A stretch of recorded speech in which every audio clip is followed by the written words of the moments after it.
This is the Idea Time Show with Dr. Jo North, helping facilitators expand their creativity, confidence and impact through the power of innovation in action.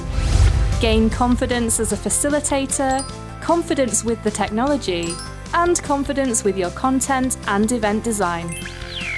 Tune in every week for practical tips, strategies and interviews that will accelerate your personal and business success. And now, here's your host, Dr. Jo North. In this show, I'm joined by Taryn Haynes-Smart, who is Head of Product Development at the Digital Campus in Johannesburg in South Africa. She is a creative innovator who loves to use AI, technology, innovation to create fantastic learning experiences for people on university programs. So we talk not just about online learning and some of the tools and approaches that Taryn takes that are creative, but we also talk about what the impact of technology like AI means for the future of learning and development and how we can work with it and incorporate it in a healthy way into what we do. I do hope you enjoy the show. I loved the conversation. I'm sure you will too. And here we go with the episode. Taryn, thank you so much for joining all the way from South Africa. It's lovely having you on the show, and I've been super excited that you're joining us. So could you tell us a bit about you? Because the theme for the show, it's all about harnessing technology, AI for innovation and so on. You're a real expert in this area. So tell us about you and what you do. Thank you, Jo. It's so lovely to be on your podcast today as your guest. I think I'd just like to start off saying I don't consider myself an AI expert. I do consider myself an enthusiast, shall we say. Right. and exploring it and enjoying the journey in terms of that. But yes, I'm based in Cape Town, South Africa. I am sure to answer the question of who am I or what do I do, there's always multiple ways for me to answer that, to be fair, depending on the context. And a few years back, I came across the most delightful term of a multi-potentialite. And so I have adopted that and embraced that identity and this idea of it, of just not having one single big thing for my life, but having multiple areas and multiple creative interests. And I get to pursue and play with them every day. So a multi-potentialite, have I got that correct? Is that potential with ITE on the end? What a great word. I've not heard of that before. Some of the things that you do are at the Digital Campus, is that right? At the university, one of the universities in South Africa? Absolutely. So it's actually we partner with a few universities. Our core partner from a South African university perspective is Wits University, which is one of our leading universities here. And Digital Campus really is a digital learning platform and partner to academic and other universities and other academic institutions or learning institutions to bring what they would traditionally do in a classroom and to bring it online. So as a multi-potentialite, as well as working with the Digital Campus, firstly, what do you do with the Digital Campus? But what else are you involved with? Give us some idea of the sorts of projects that you have got going on right now. Sure. So with Digital Campus, I head up the product management side of things. So that is essentially we are the engine that delivers the product in the form of an online course to the market. We work with the lecturers, subject matter experts to engage with them, get that content and turn it into a digital asset and work with them in a online delivery thereof. We don't cut them out the process. They continue to journey with us. We just make what they do more scalable and free them up to really chase the things that they love doing more of and still give them their traditional lecturing roles and able to do that. So it is about making it accessible. It is about making it scalable in terms of that. And yeah, so that is the, typical day job, even though sometimes it takes up a whole lot more because the head never stops. We're always thinking about ideas. More ideas, yeah. Yes. But yeah, also, I think to the creativity side of who I am, I also write poetry, short stories. I create my own, what I call my smart musings, and which I post out on LinkedIn and Instagram and others, where I just share a little bit of where my head is, my space is, and what skewers the messages that skewer my heart that I think might inspire and excite others too. Yeah, fantastic. And some sewing. I've seen. Oh, yes, and the sewing. Yes. And some sewing as well. So that's correct. Yes. Brilliant. Can't forget that. So today we're focusing on harnessing AI, digital tools and data for innovation. And certainly within the online learning environment, I mean, it's such a growth area, isn't it? It's booming. How did you get into that space then? What's your journey so far? How have you arrived here?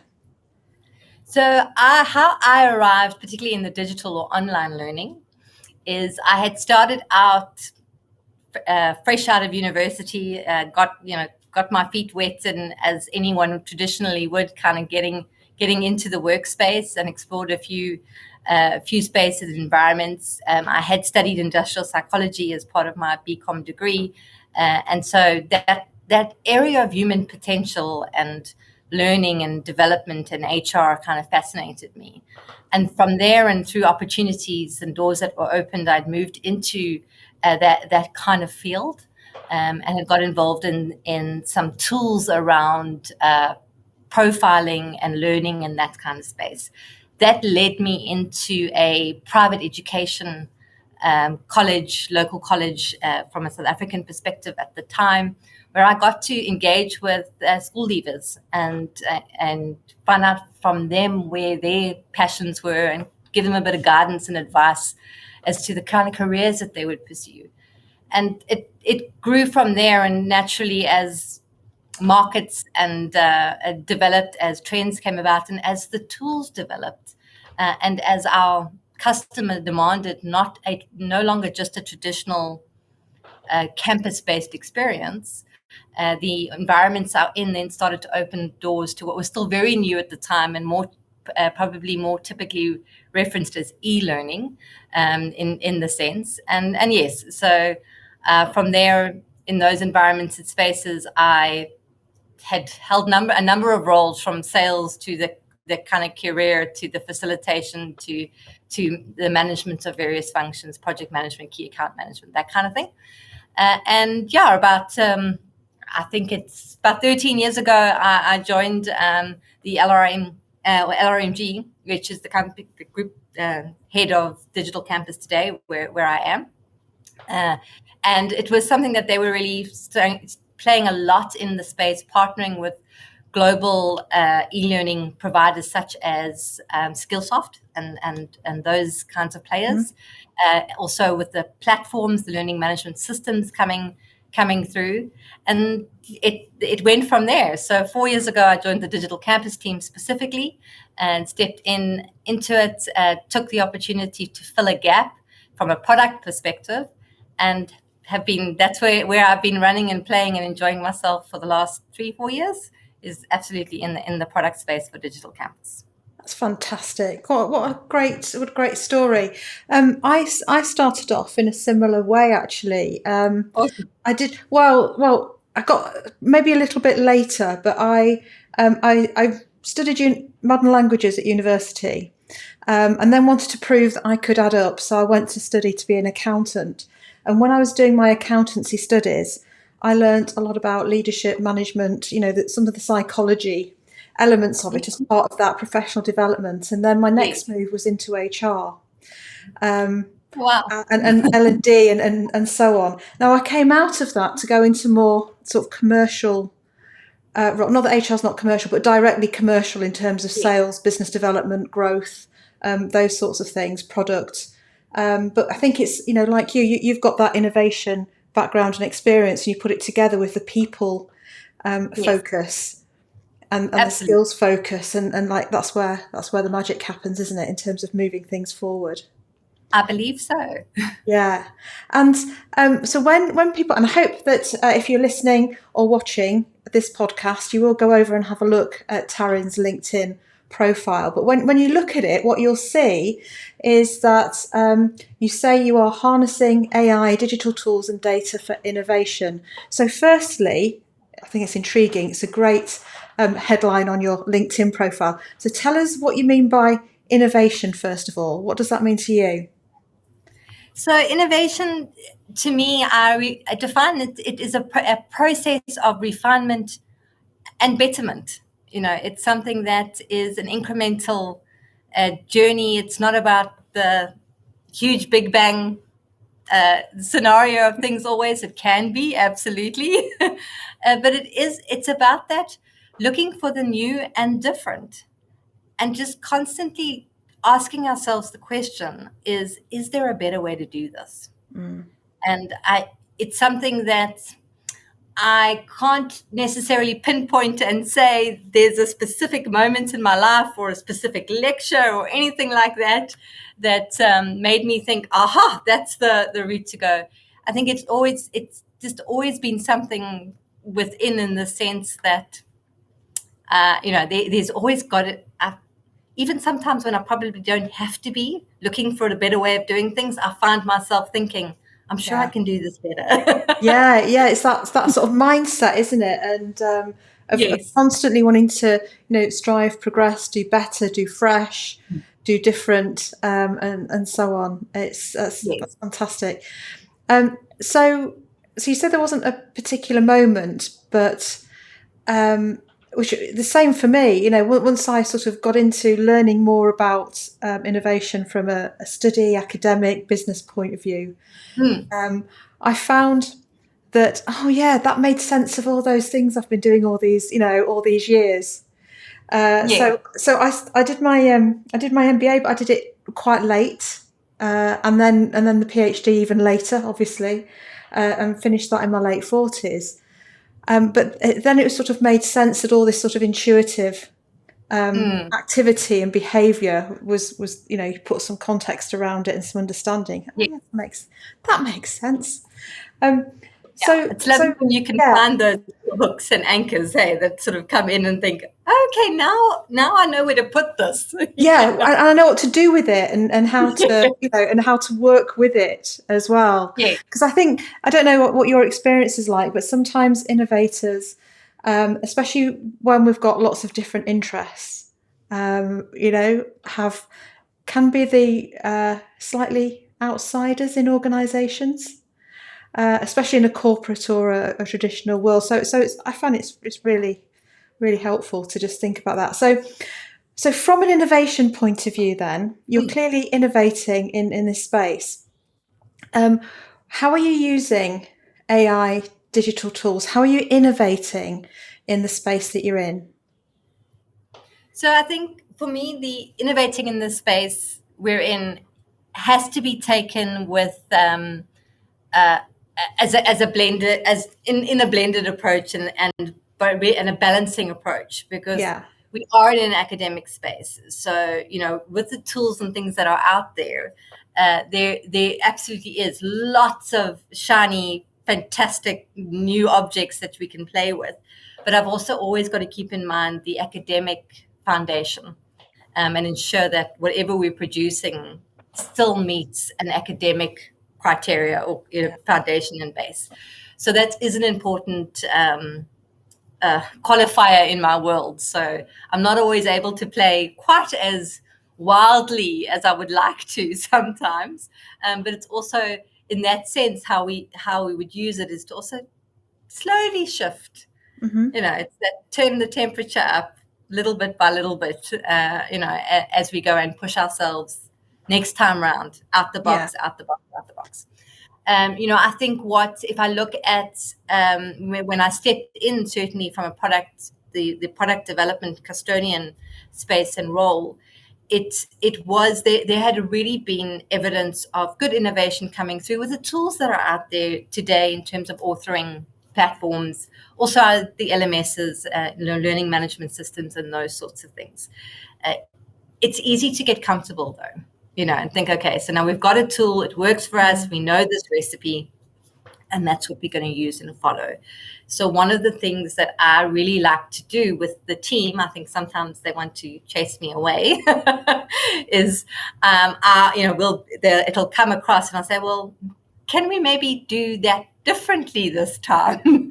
And so just look for the different ways. I think something for me that's key and critical too is leaning into what's going on in other industries around us.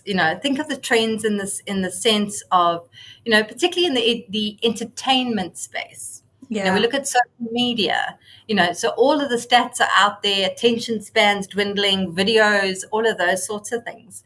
And so it's about leaning into that and saying, okay, so if we recognize the popularity of videos, which is why when you said, we can do the audio or both audio and video, I was like, happy with video. And we know the power of video, and we see that.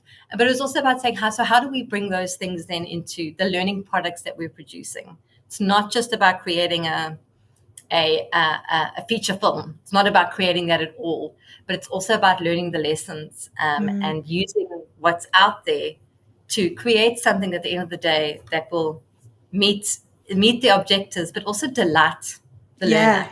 And it's been experience, doesn't it? Yes. Yeah. So you said a few things there. This is a few. I've been jotting some notes down. Actually, I might have made the camera wobble, so sorry if I did that. But because I was jotting a few things down, some great content.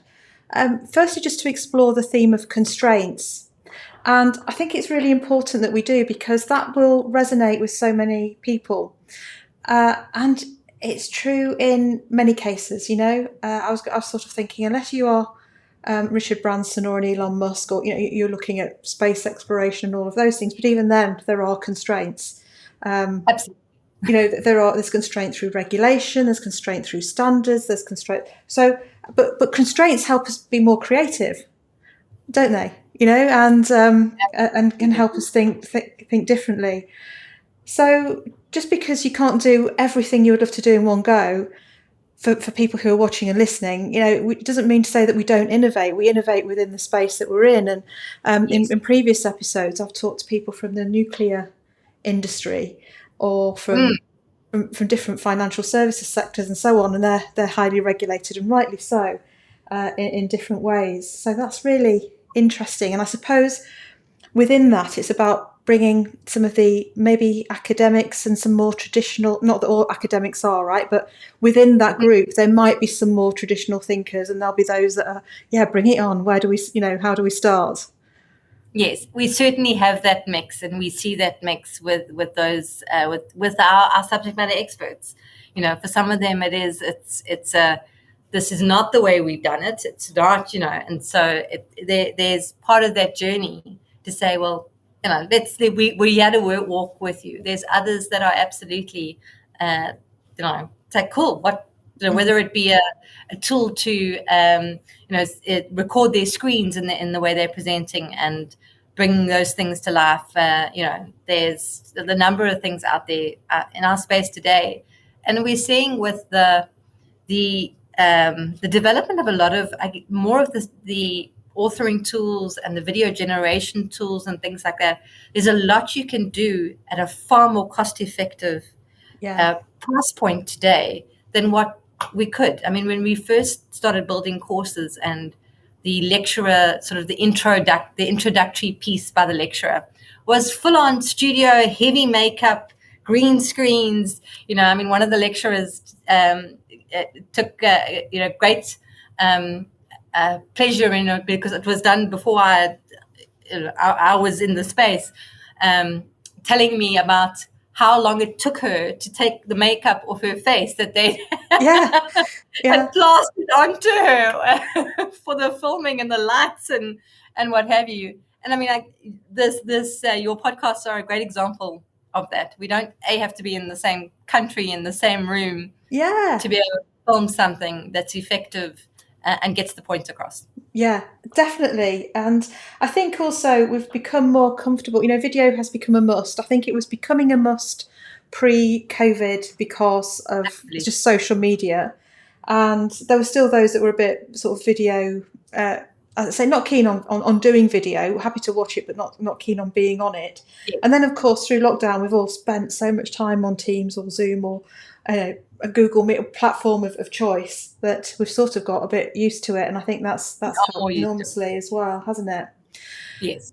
So how are you using AI and tech to create a really fantastic digital learning experience for your users? So I think it's for us, it has to start before we get into the tech, before we get into the digital tools of the AI.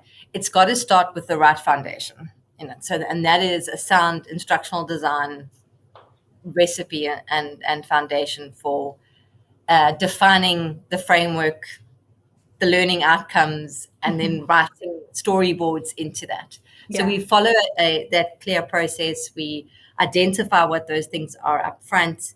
And we are finding great the tools out there in terms of what things like the chat GPT and that just help us sometimes refine how we put that together or how we frame it in a way that is accessible.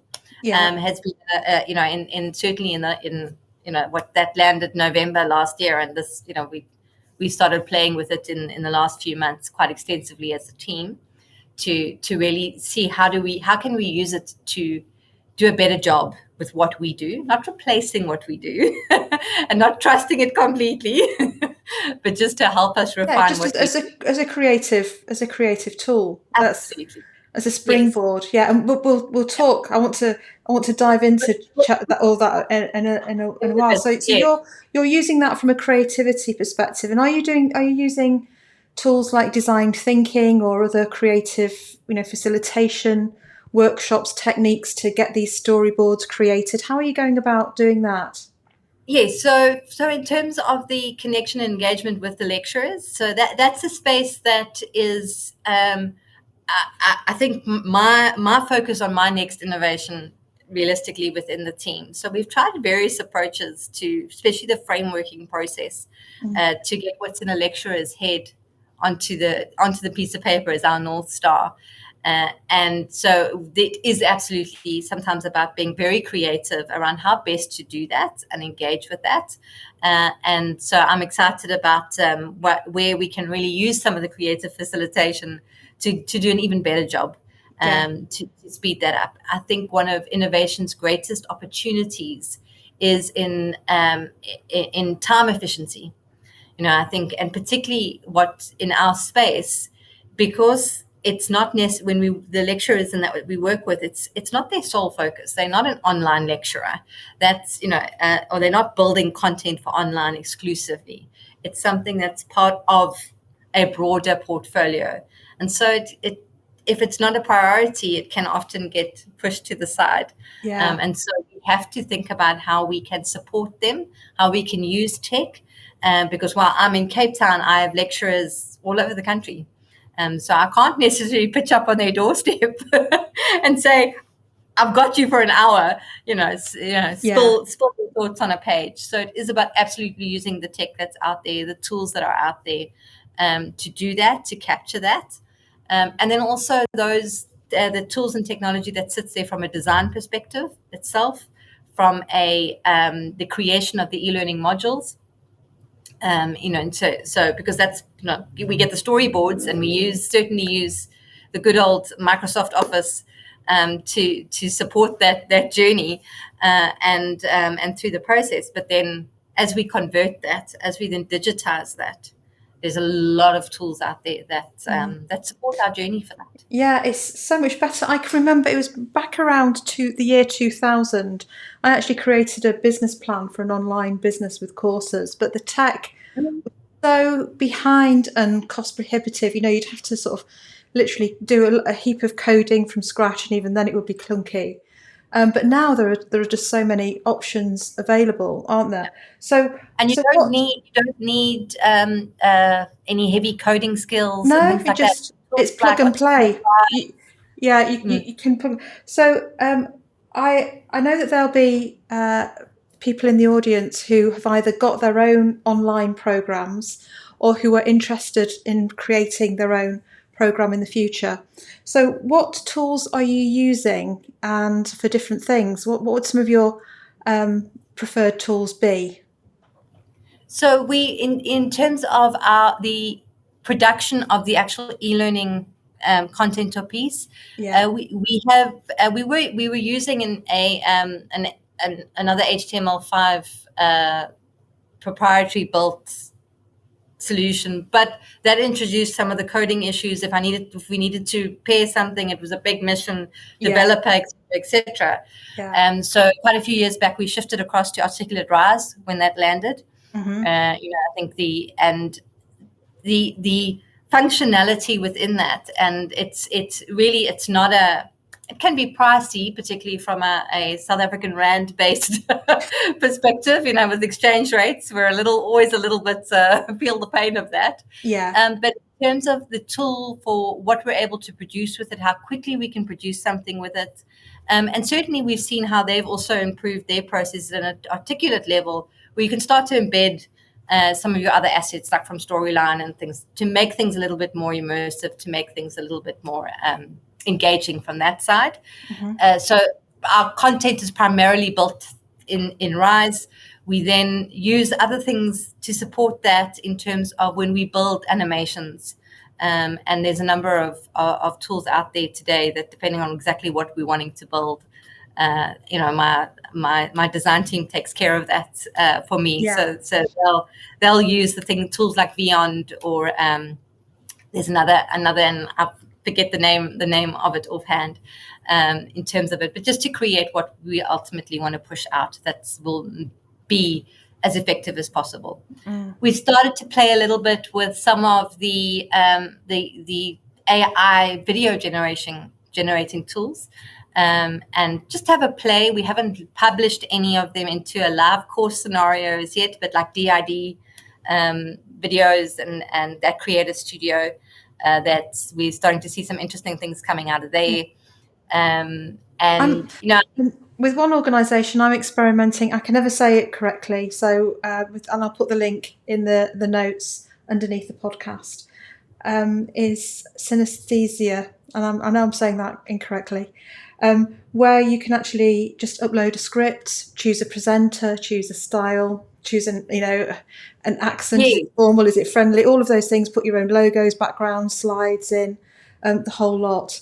So I must check that out. I actually haven't come across that one as yet, so I must go check that out. It's amazing. Yeah, it's amazing, and I'm experimenting with it in a corporate setting for people who normally would present certain elements of a program to for new starters, for instance, and it's a repeated thing, but they don't particularly want to be on camera. But it's something that you can segment into small bursts, and it's people are enjoying working with it. So that's where, and I came across that. I think it was Facebook or something like that. There's an advert for it popped up, and it's something like, I don't know, $20 a month subscription. It's super good. Have a look at it. I'm definitely going to have a look at it. I've no commercial interest, right? I'm not an affiliate. I'm not on any commission or anything like that. But again, I will put the link underneath. So give us an example then. 'Cause we will get into the AI side of it, but give us an example of what you think is a flagship program, online program or course for you that's just, you think, that's really well put together, that creates a fantastic delegate experience.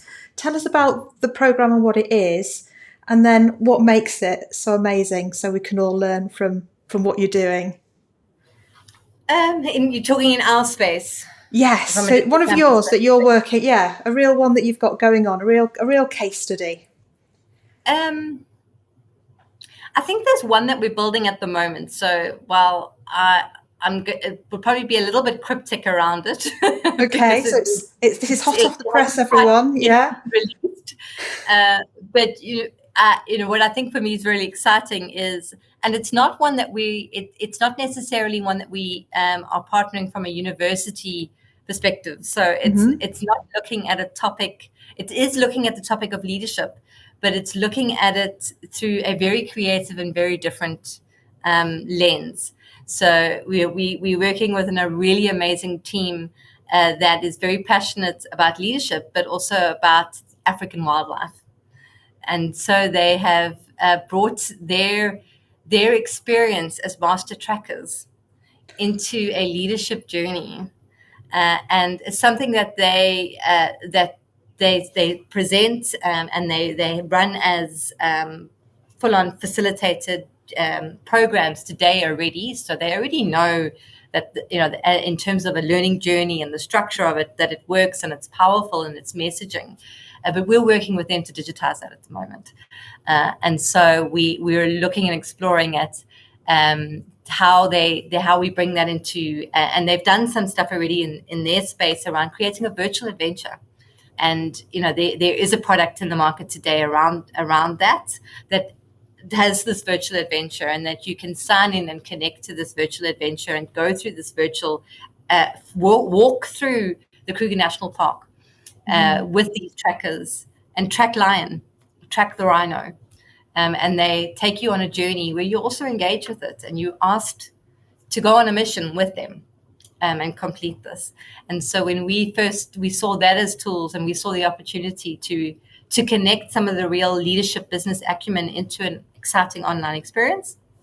And so that's something that we're building at the moment. Yeah. That team. Fantastic. I mean, how creative, and it's that sort of thing that that creates an experience. It's memorable. There's gamification. It's enjoyable.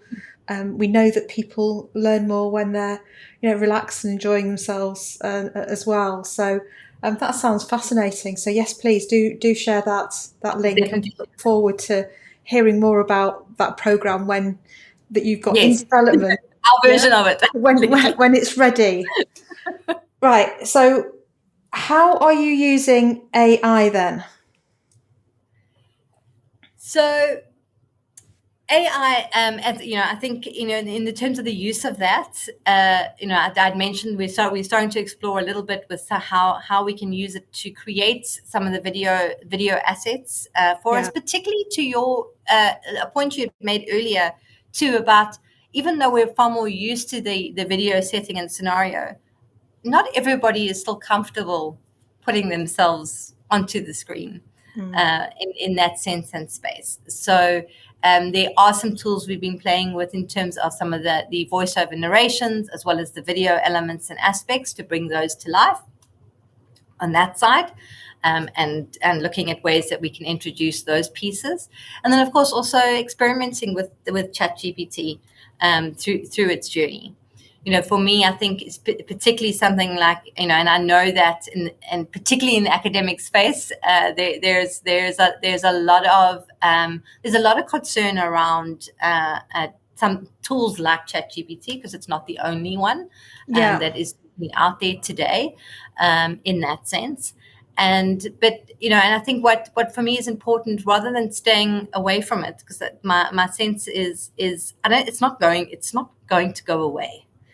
If anything, it's going to become more and more part of our lives in that space. I think there are spaces where you look at its functionality and its ability in terms of communication that we probably don't even realize that we're engaging with AI in some instances, with online chats and things like that. But we probably are. Yeah, absolutely. So when we're on live chat with the bank, or the utilities company, or whoever, a lot of that is AI driven. We've been exposed to AI for years with Google and our search history and social media and what's presented in our feed and all of those things. We've been but I think, and this is the first sort of, and it'd be interesting to see what happens with the market and the pricing and all of that. But it's the democratization of AI. Absolutely. Where people can use it deliberately to, rather than it being done to them, if that makes sense. Although I suppose that there is an element of service, isn't there? If AI is being used to give people more of what they want, then the companies and the person should ideally benefit. Yes.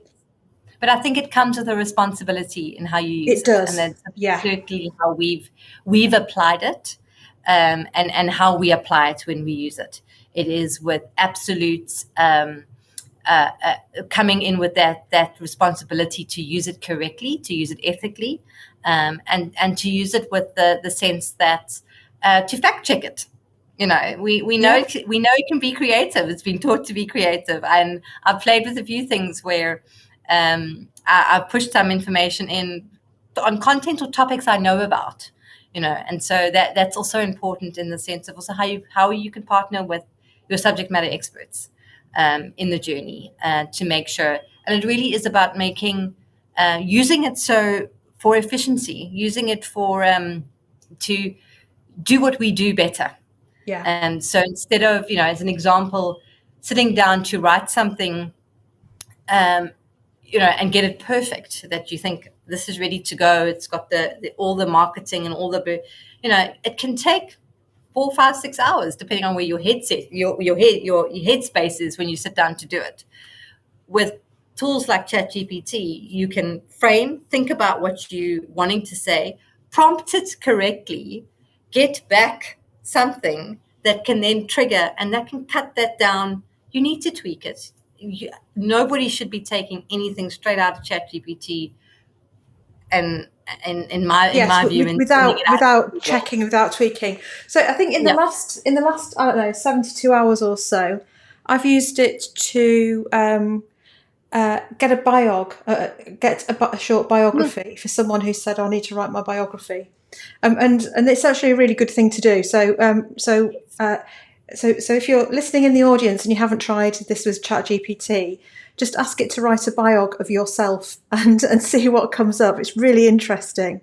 The other thing... I can absolutely second that, because my most recent biogs have been written with the support of ChatGPT and other tools. There's things like sometimes it gets you going to the wrong, university or doing the wrong course or whatever. But broadly, you've got enough there with a bit of tweaking in under 30 seconds usually to go for it. The other thing is, so very shortly, and I know you're aware of this, Taryn, I've got an ebook coming out called the Creative Facilitation Handbook. And I didn't give ChatGPT any information at all. I said to it, literally, one sentence, please could you write the sales blurb for Dr. Jo North's next book, The Creative Facilitation Handbook? And it came out and it was in less than a minute and it was impeccable. And that's what I'm using. I've looked at it and I've checked it. It's all good, and I couldn't write it any better. So that was awesome. The other thing is ask it to do video scripts, or, could you write a script for a 20-second or 40-second YouTube short or on this subject, or for, and it just, as you say, it just gives you ideas, doesn't it? Yeah. It does, absolutely. And we've used it in very similar ways, from even to the point of sort of prompting a course outline, which we can then as a tool to help the lecturers capture what's here, and what they would typically do. So, okay, give us the little bit of the blurb as to what are you trying to build. Let's see what it comes up with, and then we can, frame with learning outcomes. Yeah. Not everybody's great at running learning outcomes. ChatGPT does this wonderful job at framing it in a way. People in construction who are using it for method statements, and yes, they're going to have to put into contracts and things like that. They have to go back and edit, but it's so much quicker. There are some things I don't know how I feel about, though. Okay, so I'm a big advocate. I'm out there using it, championing it. I've got the app that I pay for. I've upgraded to the paid thing, so I'm all in. I am all in. Yeah. That said, I'm concerned about it scraping other people's work and repackaging it. So there's an element of, good old plagiarism concern. And I know that there are people who invest a lot in developing great content. Their businesses depend on it, and they're looking at how they can protect their websites and content from being scraped by AI on in the future, to keep that originality and to keep that protection. It's the same with any innovation, isn't it? That Innovation happens so fast, and then the regulation, the control, the support, the infrastructure around it is always playing catch up. So it's part of it. But yeah, and it seems like you could take somebody's voice. So your voice, my voice, somebody could capture this recording, put it through an AI thing, and we might appear on somebody's sat nav or reading an audiobook, right, using our voice from just a few words. So whose intellectual property is that then? Yeah, what rights do we have in that situation? So what are your thoughts on that? Yeah, I think as and like you, we are using it. I am an enthusiast and an advocate, and I get it, and the sense of it, but within the right context and with responsible use. But I'm also a writer and a poet. So, and so certainly to the IP and the amount that I think, when it landed, the amount of new books Amazon suddenly got submitted, to be pushed out and go live, but were written by this tool, and that's from that side of things. Particularly I get I know ChatGPT can write a beautiful poem, but it's however it puts it together and whatever it knows, and it does it well, but it's still not the original authentic voice. In that sense. So I think there is, and the reality is that as users of these tools, we need to be sure that we're using it responsibly. We need to fact check. And we also, and even to the point of if you're using it, I was following an article or a story around this, because something in our world, being particularly in the academic kind of production of content, referencing is key and critical, in it. So we can't just take anything out there, even what a lecturer says, and says A, B, C, D, E. Let's take Porter's model. 5 forces model as an example. That's something that's followed me through most of my studies at some point or other. And with you can plug it in. ChatGPT can talk about a 5 forces model, or a lecturer can talk about a 5 forces model. But it's important to make sure that original source is attributed and referenced correctly. I couldn't agree more. I couldn't agree more. I think that would certainly be a good AI improvement. Is crediting the people. Bring up those references. Yeah, but I think that said, without AI, the same issue exists in the non-AI world. Everybody's ideas really are, whether we know it consciously or not, come from the inputs that we've had, the data that's inside our head, the experiences we've accumulated. And that's where our thinking comes from. So all thinking really is built on previous thinking. And sometimes we're aware and conscious of it, and sometimes we credit it, and sometimes we're not. That is so true. I think for me, one of my little smart musings a couple of months back was this idea that wisdom cannot be owned, only discovered. Yeah. And that's, what knowledge is out there today is out there. And to that exact point, we build on what we learn over the years, how we engage with it. But what's important that we create and we add our meaning and our value to it, and not claim something that's not ours as our own. Yeah. And that is critical. Yeah, it is.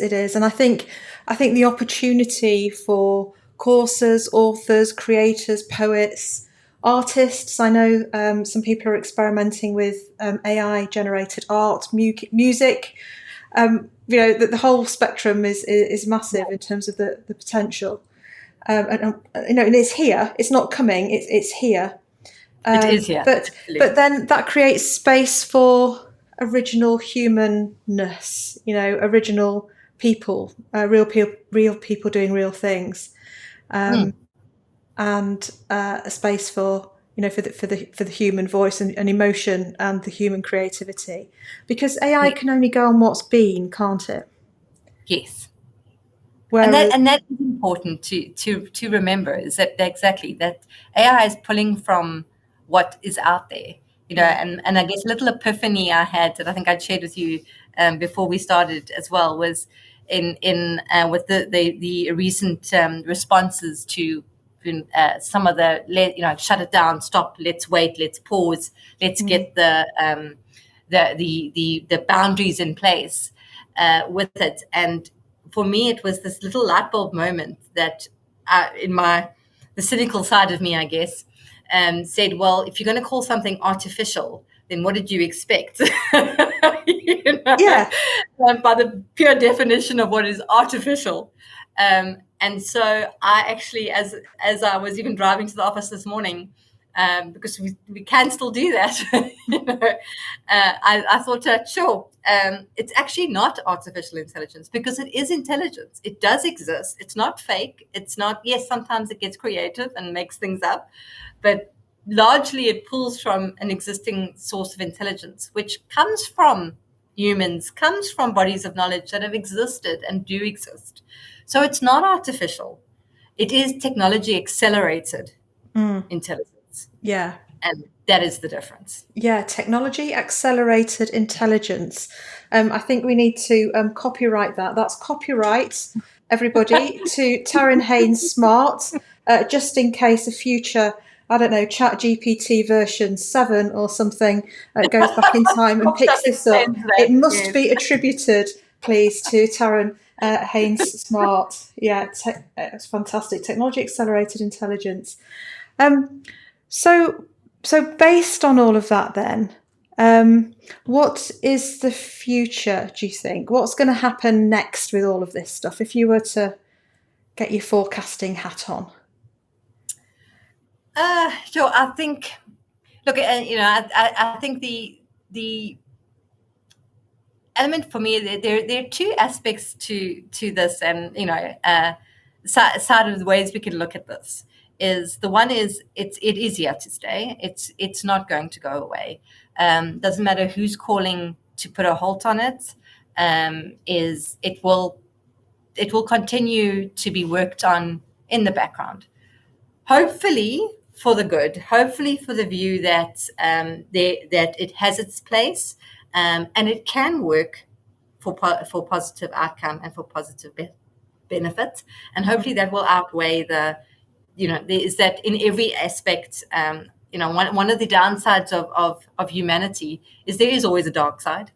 But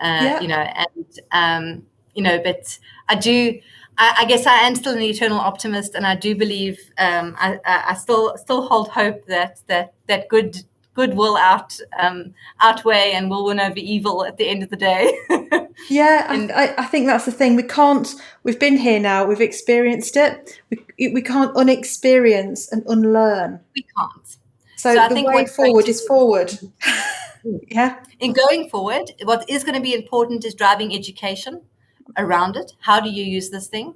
A colleague of mine made a fantastic point the other day as we were engaging and looking at something in particular that had, particularly around ChatGPT.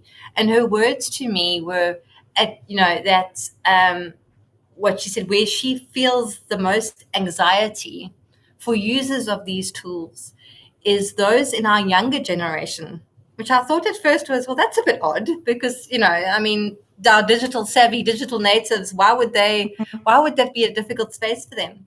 But I loved her perspective on it. She said, because for us, we've lived a life and studied and done all the journeys.